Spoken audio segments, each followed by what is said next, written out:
जय हिंद एवरीवन। पिछली वीडियो में हमने जाना कि क्लास रजिस्टर का प्रयोग कैसे करना है, जो फ्रंट पेज है क्लास मिनिस्ट्री है उसका गठन कैसे करना है, उसका यूज कैसे करना है। और हमने बताया था कि इसमें लकड़ी की पेंसिल का, कच्ची पेंसिल से यहां पर मिनिस्ट्री को क्रिएट करना है ताकि मिनिस्टर्स को चेंज किया जा सके। आइए बढ़ते हैं आगे। इसके बाद क्लास टाइम टेबल, ये रजिस्टर क्लास में रहना है। मैं एक बार फिर से बता दूं, 2 रजिस्टर्स प्रिंसिपल सर के पास हैं जिसका नाम है प्रिंसिपल डायरी और one day teacher diary. 2 registers class के लिए हैं जिसमें इसके लिए भी एक मिनिस्टर तय हो चुका है और इसके लिए भी एक मिनिस्टर तय हो चुका है। अब ये तो कार्य हो करके रहेगा, ठीक है।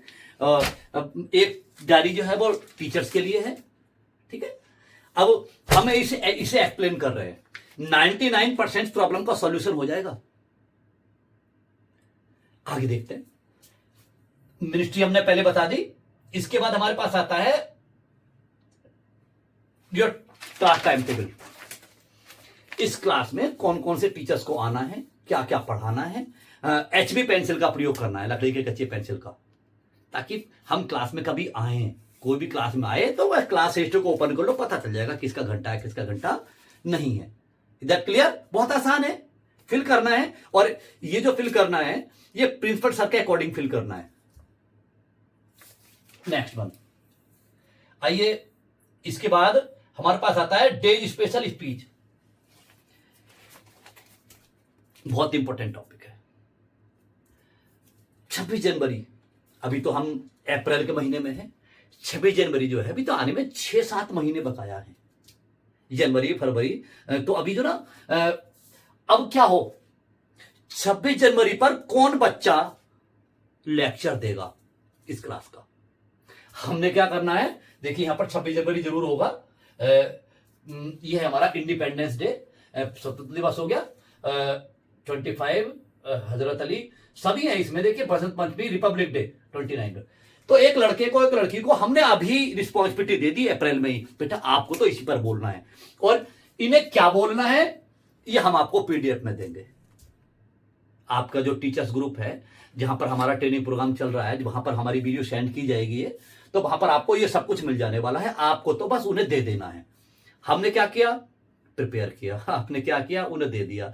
देने के बाद में याद कौन करेगा, बच्चे। बोलेगा कौन, बच्चे। वीडियो कौन बनाएगा, बच्चे। इंप्रूवमेंट किस में आएगा, बच्चों में। अब ये क्यों किया है, ये इसलिए किया है कि कोई भी कार्यक्रम हो, एक कक्षा या पूरे स्कूल में 2-4 बच्चे होते हैं, वही बोलते हैं, और बाकी के पेरेंट्स पता क्या कहते हैं, बोले पता हमारा तो कुछ बोलता ही ना, हमारा तो कुछ करता ही ना। लेकिन यहां पर जितनी भी मिनिस्ट्री है, जब 2-2 को आप डिवाइड करोगे, प्रोवाइड करोगे, तो हर बच्चे का नंबर आ जाना है। उसे अपना टॉपिक बोलना ही बोलना है, लेकिन अभी बता देना है, उसे पहले बता देना है कि आपको कौन सा टॉपिक आपको दिया जा रहा है। इसके बाद में डेज स्पेशल स्पीच जो है, देखिए यहां पर नाम मेंशन कर दीजिएगा आप। कितना अच्छा है। अच्छा हम कुछ कर रहे हैं क्या, याद कौन करेगा, बच्चे। वीडियो कौन बनाएगा, बच्चे। Next point, all books remain prize. ठीक है, क्लास रजिस्टर है। सारी जानकारी अगर इससे नहीं मिलेगी तो किस बात का क्लास रजिस्टर है। एक तो आपका अटेंडेंस रजिस्टर होता है जिसमें आप अटेंडेंस फिल करते हैं। ये एक ऐसा रजिस्टर है जो आपको सारी जानकारी देगा, जो पूछोगे उस बात की जानकारी देगा। कहते हैं कि अपडेटेड वर्जन है, अपडेटेड वर्जन है, अपडेटेड वर्जन है। ये एक ऐसा अपडेटेड वर्जन है, अगर क्लास में अगर ये पूछोगे सबसे कमजोर बच्चा कौन कौन बताएगा, क्लास रजिस्टर। तेज बच्चा कौन, क्लास रजिस्टर। किस विषय में कितने पार्ट हो गए कौन बताएगा, क्लास रजिस्टर। सारी जानकारी आपको देने के लिए तैयार है। तो अब हमारा अगला टॉपिक है और बुक्स रिमेन प्राइस। तो क्या करना है आपको, जो भी बुक्स इस कक्षा में हैं, अरे एक ही बार तो लिखना है, लिख दीजिए कौन राइटर हैं।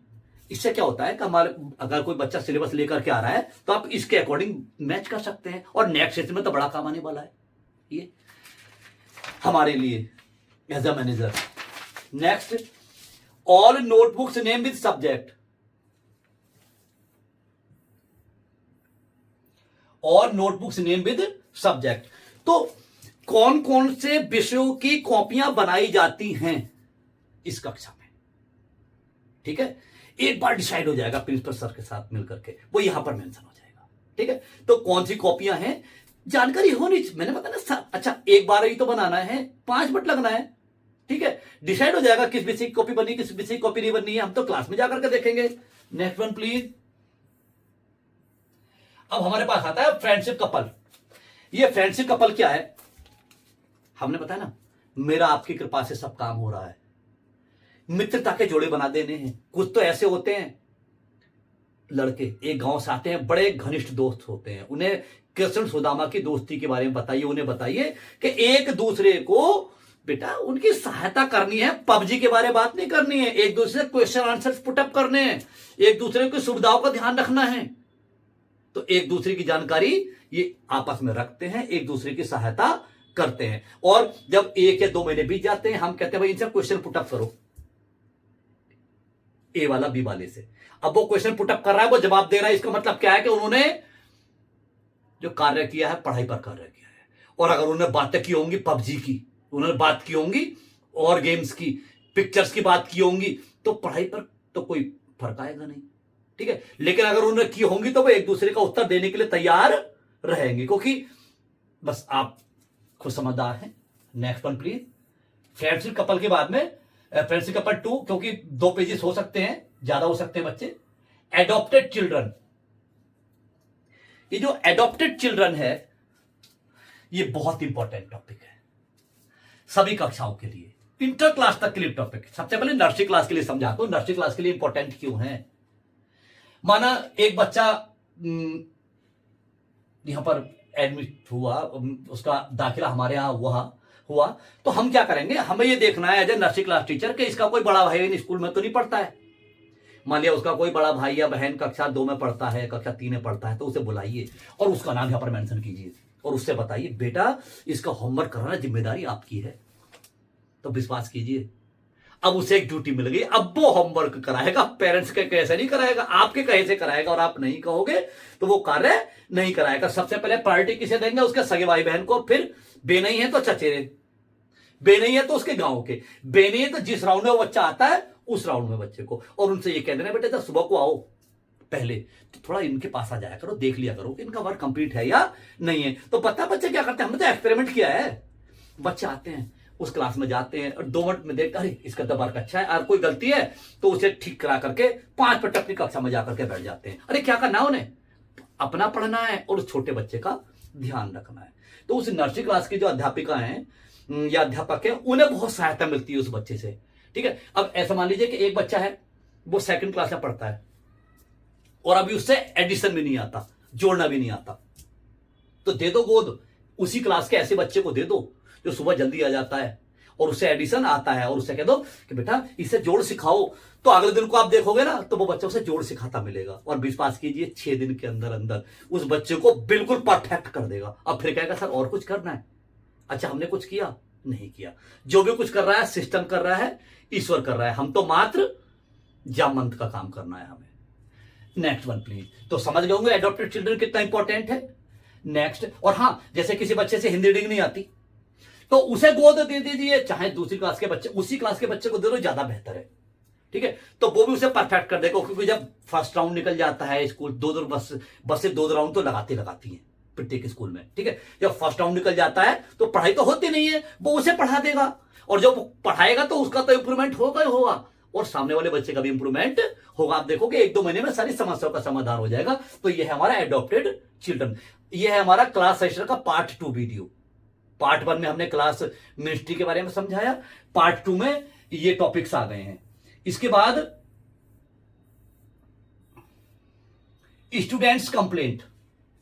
ये स्टूडेंट्स कंप्लेंट क्या है? देखिए कोई भी शिकायत अगर आती है तो वो रिटन में हो। क्या रिटन में हो? क्या डेट है, क्या उसका सीरियल नंबर है, क्या स्टूडेंट्स नेम है, क्या उसके पिताजी का नाम है, क्या विवरण है, क्या कंप्लेन आई है, कंप्लेन किसने की है, एक्शन होगा उस पर। क्यों? क्योंकि जो क्लास रजिस्टर है क्लास में रहता है। जब भी प्रिंसिपल सर क्लास में जाएंगे तो कुछ नहीं करना है, बस स्टूडेंट्स कंप्लेंट निकाल लो, और जब कंप्लेंट निकाल लोगे तो पता चलेगा इसकी कंप्लेंट आई है, उसी बच्चे से बात होगी, वही काम करना है जहां पर होना चाहिए, ठीक है। निरुद्देश्य से नहीं रहना है। स्कूल गुरु मैनेजमेंट सिस्टम क्या करता है? हमें उद्देश्य प्रदान करता है। ठीक है, अब जो भी कंप्लेंट है जब उस पर एक्शन होगा तो एक्शन होने के बाद में तो फिर तो सब कुछ अच्छा ही होगा। Next one please. ये स्टूडेंट्स कंप्लेंट के तो बहुत सारे पेजेस हमने इसमें इंसर्ट कर दिए हैं ताकि जो है कम ना पड़े। अब स्टूडेंट्स कंप्लेंट के बाद में देखिए अभी और देखते हैं, ये आ गया जिसके बारे में आपको बता रहे थे, learn by writing record, LBW record, learn by writing record. अब यहां पर आपके पास में लर्न बाय राइटिंग रिकॉर्ड है, ये क्या है? हमने बच्चों से पूछा बेटा याद लिखने से ज्यादा अच्छा होता है या पढ़ने से या पढ़कर लिखने से? तो बोले सर पढ़कर लिखने से। मैंने कहा ठीक है बेटा, आप एक एलबीडब्ल्यू नोटबुक बनाओगे, L for learn, B for by, W for writing. LBW notebook बनाओगे जिसमें घर जाकर के हम जो आपको कार्य देते हैं वो तो आपकी मजबूरी है करना, लेकिन क्या आप अपनी तरफ से भी कुछ पढ़ते हो? अब आप पढ़ा करो। एलबीडब्ल्यू नोटबुक में आपने क्या करना है, कम से कम 5-6 पेजेस की प्रैक्टिस तो किया करो घर पर जाकर के। ठीक है, हिंदी की, इंग्लिश की, सोशल की, साइंस की, जीके की, जो भी आपको प्रैक्टिस करनी, जो भी कुछ आपको याद करना है वो आप बेटा लिख लिख करके देखा करो। तो बच्चों ने ऐसा किया, और जब बच्चों ने ऐसा किया तो बच्चों के बहुत सारे मार्क्स आए परीक्षा में, और वो भी प्रॉब्लम खत्म हो गई। पेरेंट्स कहते थे मेरा बच्चा घर पर नहीं पढ़ता। अरे जब अपने मन से पढ़ेगा। अब ये एलबीडब्ल्यू नोटबुक का रिकॉर्ड कौन रखता है? मैंने आपको बताया था कि मैं बाद में एक्सप्लेन करूंगा। हमारे पास में 2 मिनिस्टर्स हैं, LBW minister boy, LBW minister girl. अब वे क्या करते हैं, यहां पर क्लास रजिस्टर रहता है क्लास में, यहां बच्चों के नाम आ जाएंगे, एक ही बार लिखना है। मान लो यहां पर रोहन है, ठीक है, तो उस बच्चे का काम क्या है, रोजाना लड़के का 20 लड़के होंगे मैक्सिमम, 22 होंगे, ठीक है। उस लड़के का काम क्या है कि भैया जी अपनी एलबीडब्ल्यू नोटबुक दिखाओ, उसने काउंट करे कि 3 पेज हैं तो यहां पर वो 3 पेजेस चढ़ा देता है। अगले दिन फिर चढ़ा देगा, उसके अगले दिन फिर चढ़ा देगा। अब as a manager, as a principal पता चल जाएगा कि ये बच्चा घर पर पढ़ता है या नहीं पढ़ता। जिसके पेजेस की संख्या आएगी रिवीजन के 8-7-6, 8-7-6, इसका मतलब क्या है कि कम से कम 1-1.5 घंटा वो घर पर बैठ करके पढ़ रहा है। लेकिन यहां पर 0-1, 0-1, 1-0 आएगी, समझ जाइए वो बच्चा हमारे विद्यालय का नाम रोशन नहीं करने वाला है, वो फेल भी हो सकता है। ठीक है, अगली बात तो घर पर भी नहीं पढ़ रहा है, उसी के पेरेंट्स कंप्लेन करेंगे। तो एलबीडब्ल्यू जो है लर्न बाय राइटिंग बहुत ज्यादा जरूरी रिकॉर्ड है। लड़का लड़कों का रिकॉर्ड भर देता है, लड़की लड़की का रिकॉर्ड भर देती है। अब ये जो क्लास रजिस्टर है ये डिसाइड कर देता है कि भाई कौन कोई कार्य कर रहा है या नहीं कर रहा है। तो ये एलबीडब्ल्यू रिकॉर्ड है, ठीक है। ये पार्ट 2 वीडियो है क्लास रजिस्टर का। अगले पार्ट में बहुत ही इंपॉर्टेंट मैटर आने वाला है, इसे हम 4 पार्ट में क्लियर करेंगे, 4 भागों में क्लियर करेंगे। 2 पार्ट आपके क्लियर हो चुके हैं, आप इसे ध्यान से जरूर देखें। और हां, अगर ये वीडियो आपको अच्छी लग रही हो, आपको लगता है कि आपका कार्य आसान हो रहा हो, ठीक है, लगता है कि स्कूल गुरु मैनेजमेंट सिस्टम में कुछ जान है, तो नीचे कमेंट बॉक्स में कुछ ना कुछ अपनी जो है इसमें कुछ इंप्रूवमेंट के लिए या फिर जो भी आप सजेशन देना चाहें वो दे सकते हैं, क्योंकि यह हमारा सिस्टम है। ठीक है, हमें क्या करना है, एक ऐसे सिस्टम को बनाना है जिससे कि एक जो फर्श पर स्कूल है उसे अर्श पर लेकर के जाया जा सके। हो गया है ऐसा बस। लेकिन क्या होता है कि सजेशन जब तक नहीं मिलते हैं, आपका फॉर्म ही बार बार अपडेट मांगता है, तो अपडेशन बहुत ज्यादा जरूरी है। मिलते हैं अगली वीडियो में। जय हिंद।